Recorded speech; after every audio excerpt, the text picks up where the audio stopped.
자, 이번에는 뭐 사연 상담은 아니고요. 뭐 어떤 분이 하나 재밌는 글을 하나 써주셔가지고 그것 때문에 이제 아이디어로 한번 얘기를 해보려고 합니다. 도대체 어디까지가 영끌인가? 영끌 투자의 기준은 뭔가라는 얘기를 한번 해보려고 합니다. 제가 운영하는 테이커스 co.kr 여기에 이제 부동산 고민 게시판이 있는데 여기에다가 어떤 분이 이렇게 올렸어요. 부동산 뉴비가 영끌의 정의를 한번 계산해봤습니다. 맞나요? 라고 올려주신 거예요. 그래가지고 한번 읽어봤습니다. 자, 제가 이제 막 부동산 매매를 알아보는 과정에서 나름대로 투자에 대해 정리해 보았습니다. 오류가 있으면 말씀해 주시면 감사하겠습니다. 뭐 이렇게 해주셨습니다. 젊으신 분인 것 같기도 하고. 자, 영끌 매매라는 게 무엇인가? 현재 내 수준으로는 무리지만 추후 집값 상승 등을 고려해서 투자 목적에 더 비중을 두고 주담대 및 여러 레버리지를 한계까지 끌어모아 진행하는 매매를 의미한다. 챗 GPT 느낌인데?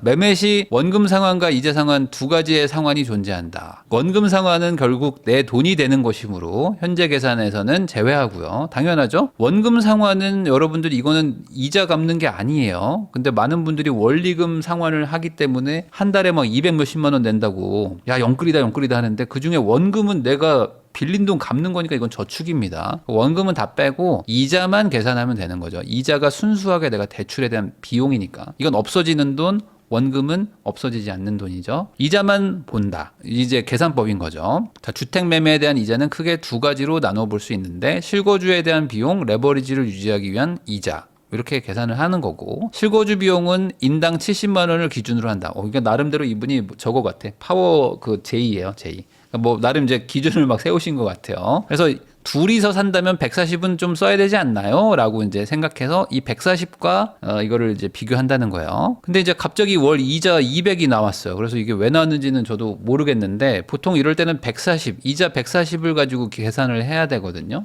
그러니까 월세 140 낼래, 이자 140 낼래, 뭐 이걸로 비교하는 건데 어쨌든 이분이 봤을 때 200은 내는 걸로 판단하신 것 같아요. 200을 이자 4%로 역산하면은 6억을 빌려야 된다. 그렇죠. 6억을 빌려야 이자를 200을 냅니다. 그러니까 내가 1억이 있다면 영끌이기 때문에 6억을 더해서 7억을 사면 영끌인 것이다. 라고 이제 가정을 하신 거예요. 자, 그래서 이렇게 계산해 보니까 결과적으로 7억짜리 주택을 샀을 때 연 2%가 올라주면은 본전치기를 하는 것이다 라고 이제 보는 거죠. 그 다음에 이제 1, 2년 단타는 아니니까 2년 기준 2,800, 4년 기준 5,760이 오르면은 영끌을 해도 뭐 손해는 아닌 것이다. 자, 근데 여기다 이제 취득세, 뭐 재산세 이런 것들도 있잖아요. 그러니까 넉넉하게 500에서 1000까지 상승을 봐야 된다. 그러니까 계산 이 로직이 뭐 나쁜 건 아닙니다. 약간 중간에 뭐 조금 좀 약간 뭐 틀린 건 있지만 2년 기준 3,280만 원 가량, 4년 기준 6,760이 오른다면 그러니까 4년에 10%만 오른다면은 그러면 해볼만 한 것이다 라고 본다는 겁니다. 그래서 이 영끌이라는 거를 사실 요즘 사람들이 많이 쓰잖아요. 영끌 막 이러는데 이 영끌의 의미는 완전히 바뀌었어요. 이게 무슨 소리냐? 이 영끌을 한다 이런 게 영혼까지 끌어모아 산다라는 얘기잖아요. 이 얘기가 2020년, 21년 요때 나온 거거든요. 그 전에도 뭐 영끌 얘기가 살짝 나왔지만 본격적으로 나온 게 2020년입니다. 그럼 이 얘기가 왜 나왔냐? 이 진짜 이유에 대해서 사람들이 다 이제 잊어먹었어요. 자, 왜 영혼까지 끌어모아가지고 집을 살 수밖에 없었는지를 돌아보면요. 그러니까 지지난 정부죠. 지지난 문재인 정권 때 2017년 8.2 대책이라는 게 나옵니다. 이 문재인 정권이 2017년 5월에 시작을 했잖아요. 그리고 이제 530인가? 530 부동산 대책인가가 잠깐 나왔어요. 그러니까 집권하자마자 부동산 대책이 하나 나왔는데 이게 뭐야? 사람들이 약간 뭐 피식 이렇게 해버렸어요. 뭐 별거 없는데? 뭐 이렇게 해버리니까 집권하고 3달이 채 안 돼가지고 파리 부동산 대책이라고 해서 이게 나왔는데 이건 지금도 유명하잖아요. 파리 부동산 대책. 이게 뭐냐? 그 과거 노무현 정권 막판에 쓰던 강력한 부동산 대책을 다 모아가지고 8월 2일에 터트립니다. 우리가 이제 정권 잡았는데 앞으로 나 5년 남았다. 근데 이 5년 동안 완전 임기 초에 노무현 정권 때 쓰던 그 막판에 쓰던 강력한 걸 내가 지금 실행을 할 거야.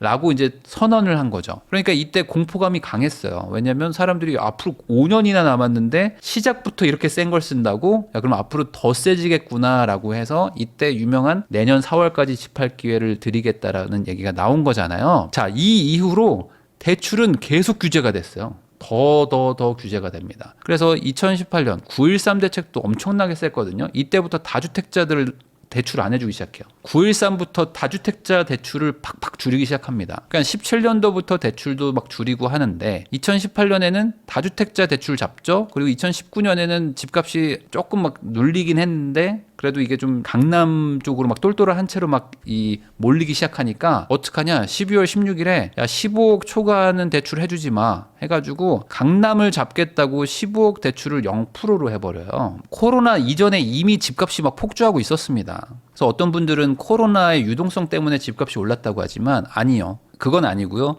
2019년까지 계속 집값은 올라가고 있었고 코로나 때 잠깐 횡보한 다음에 유동성이 풀린 거에다가 이 정책까지 엮여가지고 그때부터 다시 한 번 더 추가 폭주를 하기 시작했던 거죠. 그러니까 대출 규제는 강화됐지 줄어든 적이 없었어요. 그러다 보니까 2020년 때 이 금리가 막 내려가기 시작하죠. 그리고 대출 규제가 더 강화가 되고 여러분들 기억나실지 모르겠지만 수도권 전역이 다 조정 대상 지역, 투기 과열지구로 묶이고요. 뭐 청주, 뭐 대전, 뭐 세종, 부산, 대구 할 것 없이 모든 광역시들이 다 막 규제 대상으로 막 묶이기 시작합니다. 대출을 규제하려고 조정 대상 지역, 투기 과열 지구 뭐 이런 거를 지정하면 할수록 LTV가 내려갔거든요. 그러니까 사람들이 집을 못 사는 거예요. 대출을 안 해주니까 도저히 집을 살 방법이 없어요. 왜? 나는 젊은데, 나는 소득은 높은데 자산이 없잖아요. 근데 대출을 안 해주면 집을 살 방법이 없죠? 돈이 없으니까. 그러니까 이제 영혼을 끌어다가 사야 되겠다 라고 하는 얘기들이 2020년부터 나온 겁니다. 그러면 이 영혼이 어디 있냐? 영혼이 뭐 내 몸에 영혼을 끄집어서 사는 게 아니죠. 그때 이제 사금융이 나오기 시작합니다. 사금융. 그러니까 정부가 대출 규제를 하니까 야 이걸로는 안 된다. 그러니까 정부가 통제하는 그런 이제 금융권에선 돈이 안 나오는 거예요. 그러니까 사금융에서 꺼내는 거죠. 어디? 이모, 고모 돈 빌리고요. 형제 자매 돈 빌리고요. 엄마한테 이제 차용증 써가지고 빌리고요. 이런 것도 모자라면 이제 P2P를 받기 시작합니다. 그때 P2P가 막 이제 유행하기 시작했어요. 그래서 이게 뭐 벤처 산업이다, 뭐 신산업이다 해가지고 P2P를 키우겠습니다. 막 이런 얘기들을 하던 업체들이 많았습니다. 그래서 거기서 그때 금리가 워낙 쌌으니까 금융권, 제도권에서도 한 2%대 막 빌리고 했잖아요. 그러면 이 P2P는 사금융이니까 한 7%? 뭐 이렇게도 빌려줬어요. 7, 8%에도 빌려줍니다. 그러면 집을 사야 될 것 같은 사람이에요. 근데 이 사람 입장에서 갑자기 대출 70% 해주다가 50% 해줘, 막 30% 해줘, 막 이러니까 나머지 돈이 어쨌든 구해가지고 집을 사고 싶잖아요. 집이 막 올라가고 있으니까. 그러니까 이모한테도 빌려, 뭐 고모한테도 빌려 했는데 한 1억 모자라. 그러면은 2%에 빌리면 좋겠지만 그래 7%라도 쓰자 하면서 썼던 사람들이 많았고 이때 친구한테 돈 빌리고 뭐 5%에 막 해줄게 이랬던 사람들도 있고 말 그대로 진짜 사금융을 총동원해서 샀다고 한 게 영혼까지 끌어모아서 산다는 거였습니다. 근데 많은 분들이 이걸 이제 오해를 한 거죠. 그래서 영혼까지 끌어모아서 집을 산다는 거를 이렇게 대출 규제 때문에 생겼던 건데 그게 아니라 이제는 의미가 좀 바뀌어가지고, 그러니까 처음에 그 어원이 없어졌어요. 없어지고 이제는 대출 받아서 사면 영끌이라고 이제 부르는 거예요. 그래서 많은 분들이 이제 대출 없이 집을 사야지 내 집이고, 대출 받아서 집을 사면 내 집이 아니다. 그래서 대출 받아서 집 사면은 은행집 아닙니까? 뭐 이런 얘기를 하시는데 올 현금을 주고 집을 사는 경우는 극히 드물고요. 이거는 과거에도 별로 없었어요. 그러니까 한마디로 대출을 원래 받아서 샀는데 대출 규제가 워낙 강력하던 시절을 보냈던 사람들이 정부 제도권 안에서는 못 빌리니까 사금융을 썼던 거를 영끌이라고 한 겁니다. 그러니까 이게 지나고 나서 금리가 막 올라갔을 때는 그거 봐라 대출 받지 말라고 정부가 했는데 네가 사금융을 받아서 샀으니까 그러니까 영끌이지 라고 한 건데 지금은 그런 게 아니에요. 지금은 2022년 하반기부터 2023년 그 가장 저점 구간이죠. 그때를 지나면서 정부도 이제 집값이 많이 내려가니까 규제를 풀었습니다. 그러니까 집값이 올라갈 때 규제를 하잖아요. 그러니까 반대로 집값이 내려갈 때 규제를 푼 거죠. 그러니까 규제를 풀었으니까 이제는 영끌을 할 이유가 없는 거죠. 그냥 은행에서 빌려주는 한도만큼 받으면 되는 겁니다. 월 이자를 200을 낼 때 연이율 4%로 역산하면 대출이 6억이 나온다. 그래서 1억을 가지고 사면은 7억짜리를 영끌을 할 수 있다. 뭐 이렇게 계산을 하셨는데 이거 자체가 안 돼요. 이게 안 됩니다. 이렇게 되면 영끌이기도 하겠죠? 근데 이렇게 안 된다. 왜 그러냐면 우리나라는 DSR 40%의 규제가 있고 LTV 70%의 규제도 있는 나라입니다. 그리고 우리나라는 웬만한 선진국들과 다르게 이 두 가지를 둘 다 써요. 다른 나라들은 DSR만 쓰든지 LTV만 쓰든지 뭐 이렇게 하거든요. 근데 우리는 둘 다 AND로 씁니다. 40% 규제도 하고 LTV도 규제할 거야. 그러니까 우리나라는 강력한 대출 규제를 하고 있는, 선진국에서도 상위권에 거의 아마 최상위권일 겁니다. 최상위권으로 대출을 안 해주는 나라예요. 그러니까 영끌은 원래 안 돼. 그리고 영끌 안 되는 거를 살짝 완화했을 뿐이지 뭐 엄청나게 많이 풀어가지고 대출을 무분별하게 해주는 나라가 아니라는 거예요. 자, 기본적으로 LTV가 70%로 제한되어 있습니다. 집값의 70%까지밖에 대출을 안 해줘요. 그럼 7억짜리 집을 산다 그러면은 7에 49, 4억 9천 대출이 나옵니다. 여기서 뭐 방빼기 하는 경우도 있어요. 방빼기 뭐 5,500 빼버립니다. 그러면은 4억 초반밖에 안 나와요. 여기다 스트레스 DSR 뭐 3단계 뭐 이런 거 하면은 4억 정도 나올까? 그러니까 실제로 대출 규제가 더 강력할 때는 7억짜리 살려면 3억은 또 현금이 있어야 돼요. 그러니까 애초에 1억으로 7억짜리 집을 사기가 어렵다 라고 보시면 되고요. 여기서 어떤 분들은 아니요, 생애 최초로 80% 빌려주던데요 라고 하는데, 이래도 80%입니다. 이래도 80%예요. 그럼 나머지 20%가 있어야 되잖아요. 그러니까 7, 24, 1억 4천만 원의 현금이 있어야 됩니다. 여기다가 취득세에다가 뭐 이런저런 것까지 더 더하면은 돈이 더 많아야 되죠. 그러니까 실제로 제도권 안에서 대출을 받는 거는 이렇게 뭐 소위 말하는 뭐 진짜 뭐 자기 돈 하나도 없이 집 사고 하는 거는 불가능합니다. 왜요? 여기다가 뭐 이모한테 빌리고 고모한테 빌리면 되잖아요. 뭐 그거는 별개의 얘기인 거고, 정부에서 제한을 하는 거는 영끌을 할 수가 없는 구조라고 보시면 됩니다. 자, 그러면은 DSR도 있잖아요. 그러니까 LTV만큼 빌려주면 그래도 뭐 영끌에 가깝다고도 할 수 있는데, DSR이 강력해요. 그래서 이 DSR이라는 건 소득과 대출이 연동되는 거거든요. 그러면 금리가 올라가면 DSR이 더 강력해지는 겁니다. 그러니까 금리가 오를수록 대출 한도가 자동으로 줄어들어요. 그래서 지금 기준으로 봤을 때 물론 뭐 4%보다 조금 낮게 빌리긴 하지만 단순 계산해서 연봉이 8,500 정도 돼야지만 6억을 빌릴 수가 있거든요. 그러니까 6억을 빌리는 것도 8,500이나 연봉을 받아야지만 빌릴 수가 있습니다. 자, 대출 한도를 30년으로 할 경우에 말이죠. 자, 그러면 이분이 연봉이 8,500이다. 이거 스트레스 DSR 하면 한 8,600까지 올라가거든요. 근데 뭐 그냥 계산하기 쉽게 8,500이라고 치면 실수령이 569만 원 정도 됩니다.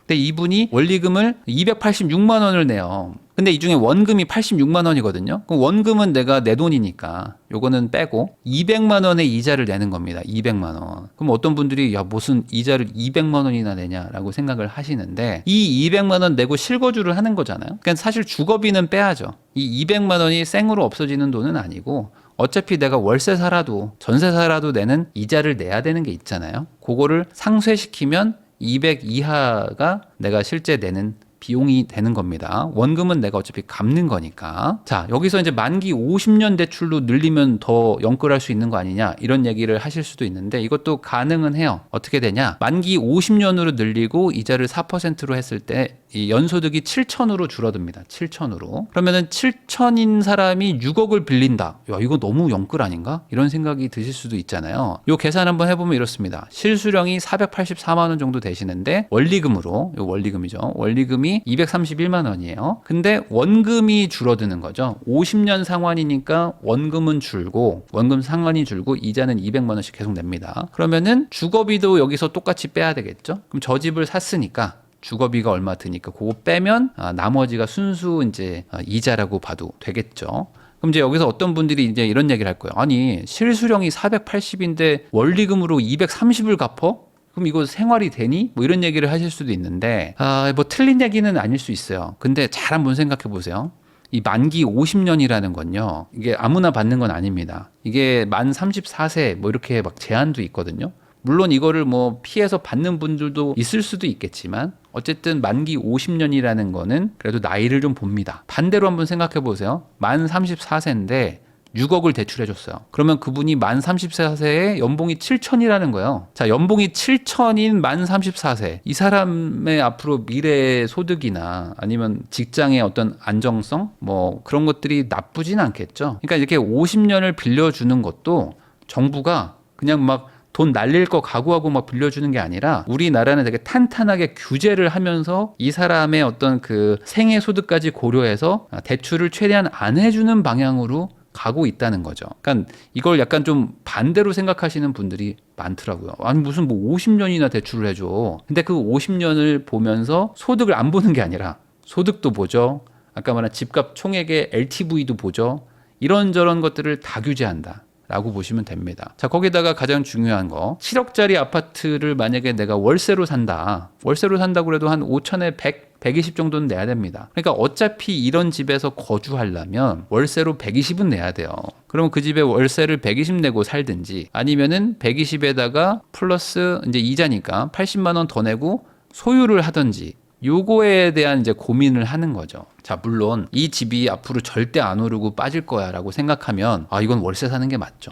그럼 월세 120만 원 내고 살면 되는데 이게 최소한 유지되거나 오르지 않을까? 라는 생각이라면 80만 원만 더 내고 내가 이걸 소유를 한다면 이게 더 이득 아닌가? 라고 생각하고 사는 분들이 있는 거죠. 왜? 나는 연봉이 7천, 8,600 뭐 이런 거죠. 거기다 이제 뭐 맞벌이를 할 수도 있고 결혼하면 돈을 더 벌 수도 있고 연봉이 오를 수도 있으니까 빌려가지고 원리금 갚으면서 한번 안정적으로 살아보자 라고 생각하는 사람들이 이런 대출을 받는 겁니다. 그러니까 이게 무조건 막 정말 영끌이냐 뭐 이렇게 보기는 좀 어렵지 않을까요? 자, 거기다가 부모나 친척의 도움을 받는 경우들도 있어요. 실제로 집을 뭐 7억짜리 사는데 6억 대출 받는 사람이 있겠습니까? 여러분들 한번 생각을 해보세요. 실제로 그렇게 하는 사람들은 별로 없고요. 대부분 그 정도는 부모님이 말리든 배우자가 말리든 다 말리고 둘 다 부모님도 안 말리고 우리 그 부부가 다 합심해가지고 야 우리 1억밖에 없는데 한 7억짜리 8억짜리 사자라고 하기에는 이 허들이 너무 높아요. 그래서 보통은 그러지 마라. 그러지 말고 차라리 부모님이 뭐 아니면 뭐 친척이 뭐 도와줄게 해서 좀 그 대출을 좀 줄이죠. 대출 비율을 좀 줄이는 게 현실입니다. 그럼 부모님한테 만약에 양가 부모님한테 받아서 뭐 한 2억을 대출 대신에 돈을 이제 원금을 넣는 거죠. 그러면은 이자도 내려가겠죠. 당연히 원리금 같이 내려가는 거고. 그리고 부모님들이 빌려준 거라고는 하지만 안 받는 경우도 많죠. 그래서 나중에 꼭 갚아라 라고 하면은 네, 아빠 엄마 갚을게요 라고 하면서 본인도 갚을 마음이 없어. 부모님도 받을 마음이 없고 본인도 잘 안 갚으려고 그래. 하는 거라면 이게 대출인가 아닌가 애매하죠. 그래서 요즘에 이제 소득이 좀 있는 분들이 아무래도 이제 부모님한테 또 돈도 받아가지고 결혼을 합니다. 그러니까 그렇게 하면은 실제로 막 뭐 정말 영혼까지 끌어모아가지고 산다는 게 현실에서 보기는 쉽지 않다. 그럼 어디서 보죠? 이런 사연에서만 볼 수 있어. 대부분 그런 분들은 사연을 보내거든요. 일반적인 분들은 그런 일들이 별로 없기 때문에 그냥 사세요. 보면은 7억 원 주택 기준으로 연 2%가 올라줘야지 뭐 본전이다라고 얘기를 해주셨는데 기본적으로 투자라는 거는 은행 예금 대비 초과이익을 고려하거든요. 그러니까 은행에 넣어놓으면 얼마. 근데 이거를 차라리 집을 사면은 조금 추가이익이 있다. 그러면 산다 만다 이렇게 판단하잖아요. 그래서 주식 투자를 할 때도 은행에 넣어놓으면 얼마를 받는데 주식에 넣으면은 은행 이자의 몇 배를 벌기 때문에 투자하는 게 좋다 이런 얘기를 하죠. 근데 어떤 분들이 이제 요걸 좀 잘못 해석을 해가지고 야 그래도 부동산 투자하면 연에 한 10%는 벌어야 되는 거 아니야? 이렇게 얘기를 합니다. 뭔가 확정적으로 버는 걸 당연하게 얘기를 하시거든요. 근데 이 세상에는 은행 이자 말고는 뭐 채권 이자 말고는 확정적으로 원금을 보장하고 수익을 뭐 이렇게 뭐 10% 막 20% 주는 일들은 없을 거 아닙니까? 그러면 은행 예금과 비교를 하는 게 맞겠죠? 부동산이든 주식이든 뭐든. 왜냐면 항상 벌 줄 알고 샀다가 빠지기도 하니까. 한 2에서 3% 정도 매년 상승하잖아요. 그러면은 크게 손해는 없다라고 보는 게 맞습니다. 왜냐면 우리는 주거비를 어쨌든 해결한 거잖아요. 이자로 주거비를 해결을 했고, 그리고 뭐 나가는 비용들, 뭐 취득세나 뭐 재산세 이런 것들이 뭐 아주 높진 않기 때문에 그런 것들까지 고려하고 이자 내는 것들까지 감안하면은 연 한 2에서 3% 정도. 이 정도 오르면 손해는 아니다. 그러니까 거의 뭐 공짜로 집에 살았다라고 생각하면 되는 거죠. 그러면 지금까지 어떻게 올랐냐? 수도권하고 서울은 연평균 한 5에서 7% 정도 상승을 했습니다. 이게 평균적으로 그렇게 올랐습니다. 그러니까 은행이자 정도는 내고도 수익이 남았다는 구간인 거죠. 요거를 이제 짧게 쪼개면은 뭐 빠진 것도 있고 막 급등한 것도 있고 하는데 이걸 연평균으로 이제 길게 장기 시계열을 보면은 연 5에서 7 정도 올랐는데 이거는 또 다수의 단지를 평균 낸 거니까 내가 조금 좋은 물건을 샀다. 그러면은 그거보단 더 올랐습니다. 이거는 우리가 체감을 하죠. 보통 서울에서 좀 대단지고 살기 좋다라고 하는 곳들은 연 5에서 7% 오른 게 아니잖아요. 훨씬 더 많이 올라갔다는 느낌을 받잖아요. 그러니까 대단지, 뭐 준신축, 뭐 초등학교를 끼고 있다든지 뭐 주변에 뭐 학원가가 있다든지 이런 곳들은 보통은 그거보다 한 2배 이상은 오릅니다. 연 수익률로 봐도. 자, 여기에는 이런 걸 뺐어요. 전월세를 살면 어쨌든 2년에서 4년마다 이사를 가는 확률이 높습니다. 어떤 분들은 좋은 집주인 만나가지고 10년 살았습니다. 이런 얘기도 하시는데 지나고 나서 보면 그게 좋은 집주인이 아니었다. 이런 후회하는 경우도 있잖아요. 그러니까 집주인이 조금 못 돼야지 집을 빨리 사고 집을 샀더니 뭐 돈을 벌었다. 이런 얘기를 우스갯소리처럼 하시는데 그게 사실 틀린 얘기는 아닙니다. 그러니까 집주인이 전월세 안 올리고 싸게 주고 뭐 편하게 사세요. 자기 집처럼 살아. 막 이렇게 얘기를 해주는 게 과연 그분의 자산 형성에 좋은 거냐? 이거는 좀 애매한 부분도 있어요. 자, 이사도 어쨌든 해야 됩니다. 이사비도 적게 들지 않아요.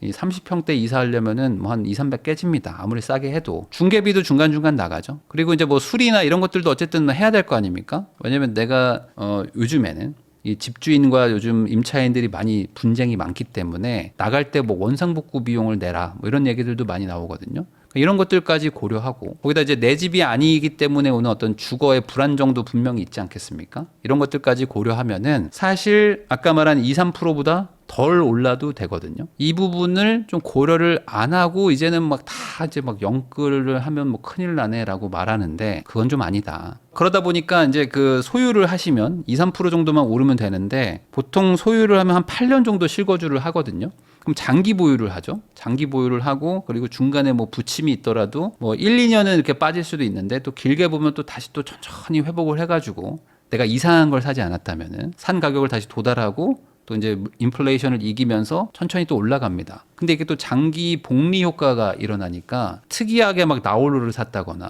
뭐 정말 뭐 이상한 걸 샀다거나 뭐 그런 분들이 아니면 고점에 사도 한 2, 3년이 지나면 회복을 해요. 그러면서 돈을 또 벌기도 하죠. 그래서 이제 주식하면은 돈 못 벌었다고 하지만 부동산 사면 돈 벌었다고 하는 얘기들이 많이 나오는 게 한국 사람들의 아파트 사랑, 대단지 사랑, 초등학교 초품화 사랑이 다들 알고 있잖아요. 그러니까 그걸 맞춰서 사는 사람들이 많고 그런 사람들이 또 장기 보유를 하니까 또 거기서 거주하면서 주거비를 세이브하니까 또 그걸로 또 오래 살 수 있고 그러면서 장기 보유에 복리 효과가 일어나면서 한 7, 8년 보유하고 팔면은 제가 그때 다른 집 샀으면 더 벌었을 텐데 그게 너무 아쉬워요라고 하지만 벌긴 벌었다 라고 말들을 많이 하는 거죠. 그래서 최근에 제 수강생도 10억 8천에 집을 하나 샀거든요. 이게 11억 정도 하는데 좀 마지막에 막판에 한 2천 깎았어요. 근데 이 단지를 고르고 살려고 할 때 이미 동네가 분위기가 막 살려고 하는 분위기 엄청나게 느껴졌어요. 이거 빨리 안 사면 큰일 나겠다. 라는 그런 분위기가 있었거든요. 그래서 깎을 수 있으면 최대한 깎아본다. 그렇지만 못 깎고 살 수도 있겠구나 라는 생각이 막 드는 그런 급박한 상황이었습니다. 왜냐면 지금 집값이 올라가는 동네들은 좀 갑자기 툭 튀어버려요. 왜냐면 지금 매도자들도 잘 안 팔려고 하니까 호가를 부르는데 누가 막 호가에 이렇게 바로 사거든요. 근데 여기서 또 운 좋게도 막판에 가격 협상을 막 했거든요. 그래서 2천을 또 깎았습니다. 그래서 11억에 사도 괜찮았는데 2천을 깎았는데 상승세였으니까 바로 그 다음에 11억 5천 막 이렇게 실거래가가 찍힌 거죠. 그러니까 이렇게 단기적으로 봐도 이렇게 정말 운대가 잘 맞으면 이분이 한 4억 정도 막 이렇게 4억 정도 넘게 투자하셨나? 그 정도 투자하고 한 단기적으로 어쨌든 7천이 오른 거죠. 물론 이게 이제 실거래가 찍힌 거긴 하지만 또 이제 오르락 내리락 하겠지만 어쨌든 내가 좀 타이밍 잘 맞춰서 샀더니 뭐 싸게 샀다고 볼 수 있는 수준은 되는 거죠. 그러니까 레버리지를 또 쓸 수 있기 때문에 수익도 커지고 손해도 커지는 이런 구조에서 내가 좀 잘 골라서 사면은 실제로 아까 그 사연을 써주신 분이 뭐 연평균 2%만 오르면 된다라고 얘기하지만 그거보다 훨씬 더 큰 이득을 보는 경우들이 많다. 자, 위 가격만큼의 상승이 기대되지 않으면 영끌 매매 계획을 재고해 보아야 할 필요가 있다. 라고 얘기를 해주셨는데 정확하게는 영끌 매매를 하는 사람이 거의 없다라고 보시면 될 것 같고요. 특히 지금은 DSR 규제가 워낙 강력해가지고 이 고소득자들이 아니면 대출이 안 나와요. 그러니까 많은 분들이 집을 사고 싶어도 내가 살 수 있는 집은 마음에 안 들고요. 내가 살 수 없는 집이 마음에 드는 이유가 바로 여기에 있습니다. 은행에서 대출을 안 해줍니다. 그러니까 아이를 낳지 않으면 대출을 많이 받을 방법이 없고요. 근데 아이를 낳으면 대출을 많이 해주는데 이자를 또 깎아줘요. 그리고 고정금리로 해주거든요. 그러니까 아이를 낳으면 대출을 많이 받아도 이게 또 영끌은 아닌 거예요. 왜냐하면 이자도 낮고 고정금리니까 내가 이제 회사만 다니면 충분히 유지를 할 수 있는 그렇게 되니까 이건 또 계산이 쓰는 거죠. 그러니까 우리나라는 합법적인 선 안에서는 영끌을 허용하지는 않고요. 일부 뭐 좀 편법성으로 할 수는 있는데 그 수요가 많지는 않다. 그래서 요즘에는 약간 영끌을 위험이라는 단어로 같이 이렇게 쓰시는 분들이 많더라고요. 그래서 영끌했네. 그러니까 너 위험한 투자했네. 이걸 약간 영끌했네 이렇게 하시는데 대출 받았다고 위험한 투자는 아니고요. 오히려 위험한 투자라고 말할 거면 지방 소액 투자가 훨씬 위험하다. 지방은 영끌을 하는 건 아니죠. 대출 끼는 것도 아니고 내가 충분히 감당할 수 있는 소액으로 투자함에도 불구하고 훨씬 위험합니다. 그래서 정리하면은 영끌 얘기들 많이 하시지만 사실 지금 우리나라는 영끌을 할 수 있는 구조가 아니에요. 그리고 과거에도 못하게 했습니다. 그러다 보니까 부모님, 고모, 이모 돈 빌려가지고 했던 게 영끌이라고 말하는 거지 그때도 대출을 안 해줘서 그렇게 한 거고 실제로 그런 돈 받아봐야 집값에 뭐 한 65%? 70% 주고 샀나? 그런 분들이 대부분이에요. 근데 그게 금리가 폭등했기 때문에 갑자기 금리가 막 두 배 반이 올랐으니까 사람들이 힘들어 했었던 거지 그 금리도 이제 많이 내려왔습니다. 많이 내려와서 이제는 과거에 빌렸던 것보다 한 1%에서 1.23% 정도 조금 더 올랐거든요. 그러니까 이제 지금까지 들고 있는 분들은 버틸만 해서 버틴 분들인 거죠. 그리고 이제 앞으로 금리 인하의 시기가 또 오기 때문에 과연 지금도 앞으로 영끌한 사람들이 집을 막 던질 것이다. 막 쏟아질 것이다 라고 말하는 게 맞는지는 조금 저는 의문은 있어요. 그럴 분들은 이미 2022년, 23년에 팔았고 그때 가격이 폭락했던 것도 그런 분들이 던졌기 때문이고 그 물건들을 산 분들은 당연히 영끌이 아니고 그분들은 충분히 감당할 수 있으니까 샀고 그 2023년 뭐 1월, 2월 이때 사신 분들은 또 좋은 단지 사신 분들은 지금 뭐 거의 뭐 50% 가까이 올랐습니다. 50%에서 60% 올랐던 분들이 많죠. 뭐 10억 주고 샀는데 지금 15억, 16억 돼 있는 단지들이 많아요. 그러니까 그런 분들은 뭐 그것도 당연히 영끌도 아닌 거죠. 올랐으니까. 도대체 이 영끌이 도대체 뭘까를 생각해 보면 뭔가 좀 그 실체가 불분명한 집단을 가지고 계속 얘기를 한단 말이죠. 이 논문도 나왔잖아요. 생각보다 영끌한 사람이 없다고. 근데 이제 뭐 그런 얘기들은 잘 안 보시는 것 같고 그냥 무조건 뭐 위험한 투자는 영끌이다 이렇게 얘기하시는데 실제로 뭐 현실 세계에서도 봐도 보통 집값의 한 50% 안팎으로 대출 받아서 사는 경우가 많지 뭐 70%, 뭐 80%, 뭐 90%를 빌려가지고 집을 사는 사람들은 이런 사연 상담에 온다. 보통 이렇게 사연에 오지 일반적인 사람들이 그렇게 하지 않고 그런 것들을 뭐 부모님들이 그냥 내비두지도 않고요. 배우자가 내비두지들 않는다. 그래서 너무 그런 거에 좀 과격하게 생각하실 필요는 없지 않을까라고 생각합니다.